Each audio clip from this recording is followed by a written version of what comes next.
va a disertar sobre el tema experiencia de la Agencia de Regulación en temas de competencia y su evolución en el tiempo. José Manuel Pazmiño cuenta con un bachillerato y una maestría en Economía para la Universidad del Pacífico en Perú. Ha trabajado como practicante interno en el estudio de abogacía Bullard, Pavia y Escurra y en apoyo en consultoría, viendo temas relacionados a la libre competencia y regulación económica. Posteriormente se ha desempeñado como analista económico en el IDECOPI desde hace aproximadamente 5 años. Durante este periodo se ha especializado en la detección y análisis de prácticas anticompetitivas en los sectores de energía y combustibles. También cuenta con experiencia en licitaciones estatales y fue uno de los economistas que analizó el caso de oxígeno medicinal en el Perú. Adicionalmente, se ha desempeñado como investigador asociado al Centro de Investigación de la Universidad del Pacífico y actualmente trabaja también como profesor adjunto en el Departamento de Economía de la misma universidad. Un fuerte aplauso para José Manuel Pazmiño. Antes de empezar a hablar, quisiera contar un poco de algunos antecedentes. De acuerdo a la Constitución Política del Perú del año 92, hay un artículo específico en el cual el Estado, lo estoy leyendo, el Estado facilita y vigila la libre competencia, combate toda práctica que la limite y el abuso de posición dominantes o monopólicas. De ese párrafo, en realidad, lo que se extrae es dos cosas. Tanto que los abusos de posición de dominio no son avalados por el Estado y tampoco las prácticas concertadas. Paso siguiente a la formulación de la Constitución. Se crea en el año 92 INDECOPI, que es básicamente el Instituto Nacional de Defensa de la Competencia y Propiedad Intelectual. Ahora, para poder comentarles o explicarles un poco sobre cuál es la visión de INDECOPI, lo que voy a hacer es hacer la comparación entre dos normas. INDECOPI tuvo dos normas de competencia. La primera es la 701, que es del año 91, y la segunda es la 1034. En el medio se ve que hay un decreto legislativo 807, pero es una precisión que hago en realidad para que quede un poco más, para no ser exacto, ¿sí? Ahora quisiera hablar un poco sobre el contexto de cada decreto legislativo. El primer decreto legislativo del 701 se da en un contexto en el cual Perú no había tenido las mejores políticas en los años 80 y a inicios de la década 90 cambia todo su giro económico, hace una nueva constitución y dentro de eso hace esa ley de competencia, ¿sí?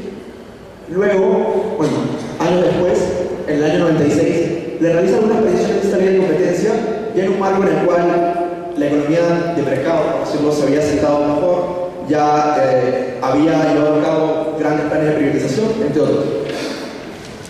Y el decreto legislativo 1034 del año 2008 se da un contexto en el cual Perú se estaba tratando de insertar al mundo, es decir, como la mayoría de los países latinoamericanos, es una economía pequeña, exportadora de materias primas, en su mayoría, ¿sí? Y que está buscando tratar de tener socios comerciales en distintos países, ¿no? Entonces, muchas veces,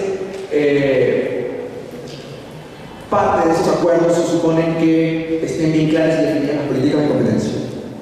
Ahora, el decreto legislativo 701 y el 34 son básicamente casi iguales en términos de qué conductas están buscando o califican como ilegales, ¿no? La única diferencia, y que voy a explicar más adelante, es que el decreto legislativo 1034 crea una figura de práctica concertada vertical, que en realidad lo que trata de hacer es una forma de normar las restricciones verticales. Antes de empezar a hablar y detallar algunas diferencias entre cómo ambas normas ven las conductas, quisiera hacer un hincapié en la naturaleza de las prohibiciones, ¿no? En la primera ley de competencia que existía, en la 701, no quedaba claro qué conductas eran per se y qué conductas eran por la regla de la razón. Lo que se hacía básicamente era, si uno revisa los informes del año 96, 2000 o hasta 2002, era citar en gran parte la ley de Estados Unidos, la Sherman, que en realidad tenía 2 artículos, y luego citar una serie de jurisprudencias de Estados Unidos y deducir de ahí de que ese país había estado usando para prácticas concertadas la regla de la razón. ¿sí? No estaba claro. Y como no estaba claro y no estaba específicamente puesto en la norma, muchos, digamos, directores no siempre seguían lo que está en Estados Unidos. Se asumen que las prácticas concertadas son per se ilegales, ¿no? Pero hubo algunos periodos, digamos, 98, 2000, en los cuales directores de Indecopy consideraban de que podía haber una justificación económica razonable para esa conducta, ¿no? Recuerdo un caso en el cual 5 o 6 empresas de transporte terrestre coordinaron condiciones para poder construir luego un terminal. Entonces ellos decían de que esta política de concertación les había permitido ahorrar y poder generar una infraestructura posterior que luego beneficiaría a todos los demás, ¿no? En esa época esa implicación de alguna forma se evaluó, pero eso ya no salía, por ejemplo, ¿no? Entonces, como existían estos vacíos sobre qué tipo de conductas son per se, qué tipo de conductas son por la razón, es que el decreto legislativo 1074 de 2008 lo pone, especifica qué cosas cargas, ¿no? Una previsión absoluta, lo que es que para verificar, en los casos de previsión absoluta, para verificar la existencia de la infracción administrativa, es suficiente que la autoridad de competencia pruebe la existencia de la conducta. Como uno de los expositores dijo previamente, no se tiene ni siquiera que haber efectuado. De repente es un papel en el cual se firmó, se comprometían para hacer una acción de un año, y bueno, si la autoridad de competencia encuentra ese documento, es suficiente para poder sancionarlo. De modo contrario, en los casos de previsión relativa, para verificar la existencia de la previsión administrativa, la autoridad de competencia deberá probar la existencia de la conducta, es uno, y que si esta tiene o podría tener, o sea, no necesariamente tiene que tener, podría tener efectos negativos para la competencia y el bienestar de los consumidores, ¿no? Entonces vemos de que, al menos en las relativas, hay mayor requisitos que tienen que ser satisfechos.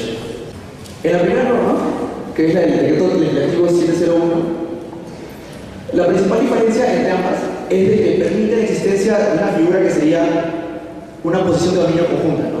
Porque se entiende que una o varias empresas, ¿no? Lo cual, al menos desde la perspectiva ya de la otra norma, la 1024, que es la que actualmente rige en Perú, está corregido. Dice, se entiende que un agente económico, uno solo. ¿Y por qué se ha hecho ese cambio? Porque se entiende justamente de que un solo agente económico es el que podría gozar de posición de dominio en un mercado relevante cuando tiene la posibilidad de restringir, afectar, distorsionar de forma sustancial las condiciones de oferta del mercado. Si existieran dos empresas que tuvieran posición de dominio, eso quiere decir de que ninguna de las dos podría actuar independientemente de la otra, ¿no? Es por eso que ya en el decreto legislativo 1074 esa figura se ha modificado. El decreto 701 lo que hace anteriormente era básicamente decir de que el abuso de posición de dominio era una figura en la cual se considera abuso de posición de dominio en el mercado cuando una o más empresas que se encuentran en la situación descrita anteriormente actúan de manera indebida con el fin de obtener beneficios y causar perjuicios a otros. Bueno, no se nota acá, pero el decreto legislativo 1024 ahonda un poco eso, añadiendo la figura de que sean reales y potenciales efectos directos e indirectos. Acá me quiero detener un poco porque quisiera mencionar dos casos, ¿no? Existió alguna vez un caso similar al que conversamos hablando, era sobre postes. Había una ciudad y había una empresa eléctrica de postes, una empresa de electricidad que tenía sus postes, ¿no? Entonces llegó un operador de cable y el operador de cable consideraba de que esos postes serían ideales para que por ahí pase su cable, ¿no? Entonces le pidió si le podía, al precio que quisiera o sugerido, lo que sea, alquilar el espacio de los postes a la empresa generadora, a la empresa eléctrica. Y la empresa dijo que no, dijo que no. Entonces la empresa de cable fue Indecopy y trató de hacer un procedimiento. Lo que dijo Indecopy es de que, independientemente de que pueda haber surgido un perjuicio, porque estamos hablando de que una ciudad se quedaría sin un operador de servicio de cable, la empresa eléctrica no tiene ninguna clase de beneficio directo mediante el impedimento de que esa empresa entre al mercado. Es decir, no habría ninguna especie de efecto exclusorio por el cual el hecho de hacer que la empresa de cable no entre le permita a la empresa eléctrica mejorar su posición en el mercado o obtener algún beneficio, ¿no? Entonces, ese fue un punto bastante controvertido en su momento porque el daño podría existir. Sí, claro, estamos hablando de que una ciudad se queda con un operador lejos de cable, o de repente ni siquiera tiene cable. Pero de ahí a que el operador eléctrico obtenga alguna especie de beneficio, eso no se da. Y al no darse, entonces sería un abuso de su dominio. Eso es lo que se denomina una negativa arbitraria. ¿Sí? Otro caso que estaba viendo. Había una ciudad, bueno, en la selva peruana, que solamente llegaba una línea aérea, ¿no? Y había también solamente, en una ciudad remota, solamente había una agencia bancaria. Entonces la línea aérea lo que hace es pedirle al banco si puede abrir una cuenta en esa ciudad, ¿no? Para hacer sus giros y transacciones. Y el banco le dice que no. El banco le dice que no porque, bueno, por un tema aislado tenía sospecha de que esa empresa de aviación no tenía un dinero, digamos, muy transparente, ¿no? Entonces, la empresa de aviación es Fine y dice que eso constituye también un abuso de posición de dominio, porque en esa ciudad es la única agencia bancaria que existe y para esta empresa aérea sus transacciones eran muy importantes, y etc. Y bueno, a pesar de que se le dio al inicio la razón a la empresa aérea, finalmente no se le dio, porque la empresa bancaria, ¿qué clase de beneficio obtiene mediante la exclusión o negarle la cuenta bancaria a la empresa de aviación? Ninguna. No mejora su posición de dominio, no obtiene nada, inclusive hasta podría ser peor para él, ¿no? Entonces, lo que quiero resaltar es que aun cuando podría haber sido un perjuicio, si es que el agente que aparentemente está realizando la acción de posición de dominio, de uso de posición de dominio, no obtiene un beneficio directo o no genera un efecto exclusorio en su mercado, no palanca algo, en el marco del decreto legislativo 1024 no sería un abuso de posición de dominio. Bueno, no todos son diferencias. En lo referido a la discriminación de precios, ambas normas siguen un mismo esquema, en el cual básicamente es la aplicación de condiciones desiguales para prestaciones equivalentes que coloquen una competición de ventajosa. Ahora, las justificaciones que suelen darse para que una discriminación sea válida es las características de si es un buen comprador, si, digamos, es confiable, tiene crédito, si es una práctica comercial frecuente, ¿no? Usualmente son términos comerciales, ¿no? Pero no suelen ser, por ejemplo, una discriminación un poco más directa al usuario, ¿no? Digamos, podría ser válido que, de acuerdo a las ponderaciones de un servicio que cada persona tenga, un vendedor extraiga todo el excedente a cada uno, ¿no?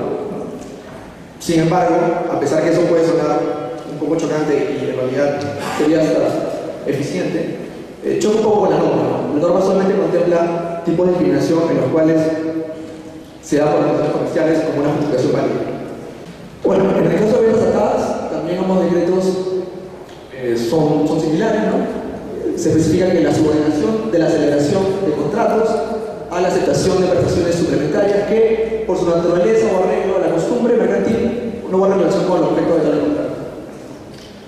Tuvimos alguna vez un caso también en la selva de una empresa de materiales de construcción que lo que hacía era, decía, si yo te vendo una barra de fierro, tienes que comprarme una bolsa de cemento o tienes que comprarme tantos ladrillos, ¿no? Entonces, claro, eso es un caso porque si bien tiene una lógica de que si uno compra una vara o compra una ladrillo va a requerir cemento, son los usuarios los que deberían hacer el mix, ¿no? No necesariamente tiene que ser la empresa vendedora la que tiene que obligar a que contrates eso, ¿no?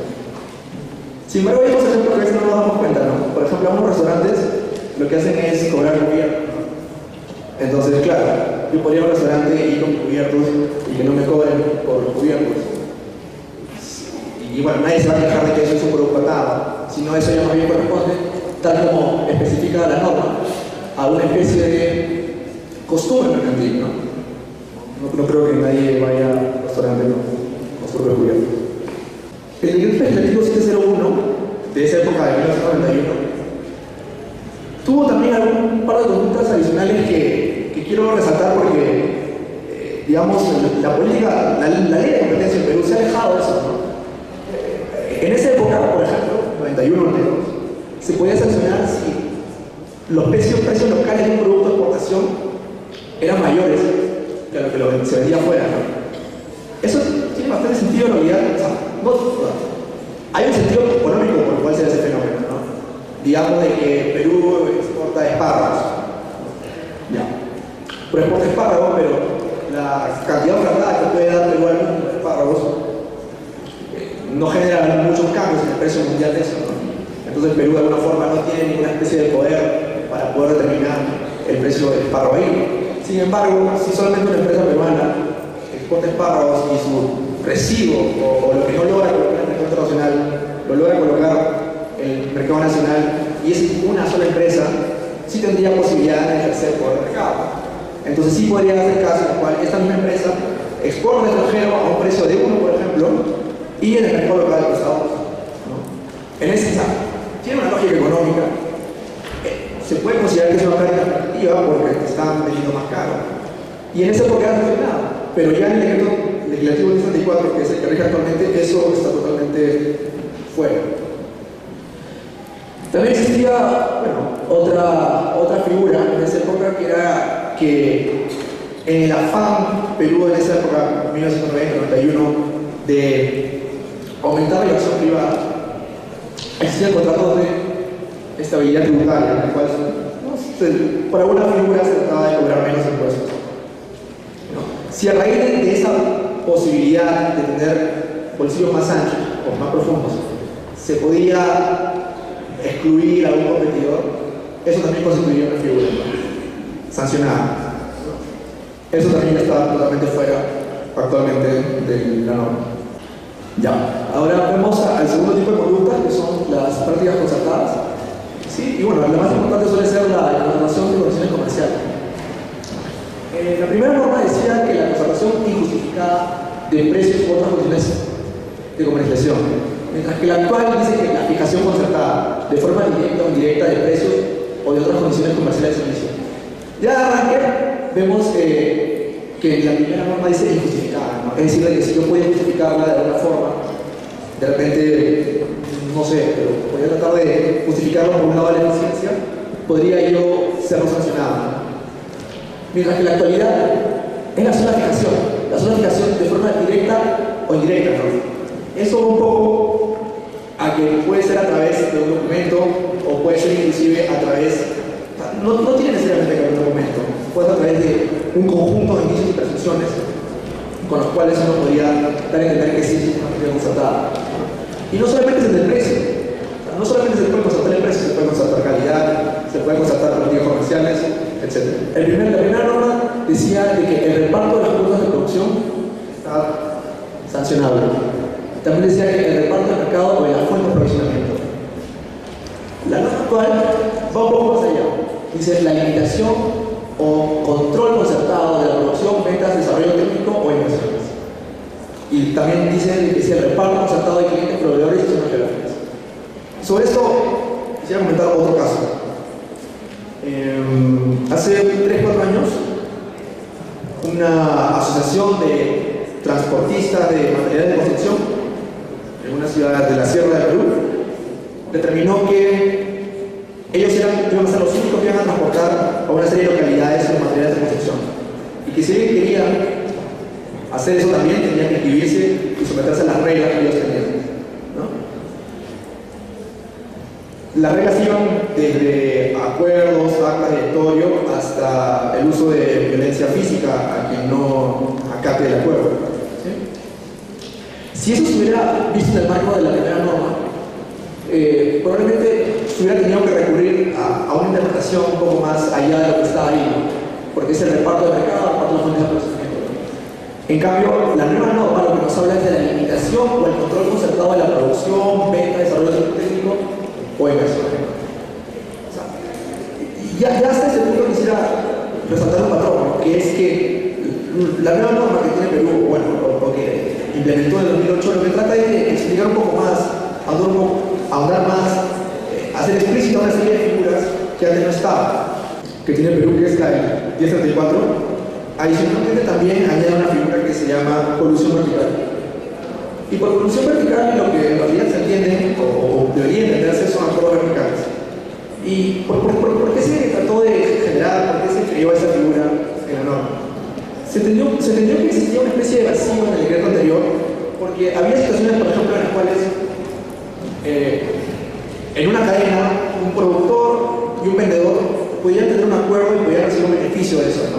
Y eso aparentemente constituía una colusión, pero las colusiones suelen ser horizontales, no son horizontales por definición. Y también puede ser un abuso de un dominio, pero en realidad tanto el que estaba arriba como abajo de la cadena recibía un beneficio. Es por eso que se crea esta figura. Un ejemplo de esto, que es un caso más o menos reciente, es el de que en el mayor centro comercial de Perú, que se llama Florey Plaza, uno no puede encontrar un puesto de comida de McDonald's. Y bueno, McDonald's durante mucho tiempo preguntaba, ¿no? al operador del centro comercial, ¿por qué no puedo entrar? Que tengo dinero, o sea, tengo una marca, soy importante, ¿por qué no puedo entrar? Hasta que en un momento el operador comercial se sinceró y le dijo, en realidad no puedes entrar porque yo tengo una cláusula, tengo un contrato con tu competidor, una firma peruana que se llama Bembos, en la cual él me financió, me dio dinero cuando yo estaba empezando a construir el centro comercial, con la única condición de que tú, con nombre y apellido McDonald's, no entres a ese centro comercial. Entonces, este es un caso, por ejemplo, en el cual hay un acuerdo entre ambas empresas en la que ambas están ganando, ¿no? El operador obtuvo que hay una financia en sus primeros años, de repente nos puede ser difícil empezar, ¿no? Y por su parte, la cadena peruana obtuvo que en el futuro, en el patio de comidas, no esté su principal competidor, que es McDonald's. Entonces, son para esos casos que no quedan tan claros en el marco de la ley anterior que la nueva norma contempla esta figura. Mediante estas comparaciones que he estado haciendo entre la primera norma que existía y la segunda, quisiera en realidad solamente englobar un par de ideas, ¿no? La primera es que las necesidades, ¿no? de la agencia de competencia responden al contexto de cada país. En la mañana Hassan explicaba que todos los países que tienen norma de competencia, ninguno es igual. Lo que yo traté de hacer al inicio es explicar de que la primera norma de competencia del 91, la 701, se da en un contexto en el cual Perú estaba saliendo, a lo mejor se estaba reinsertando en el marco internacional, y en realidad, bueno, es cierto, ¿no?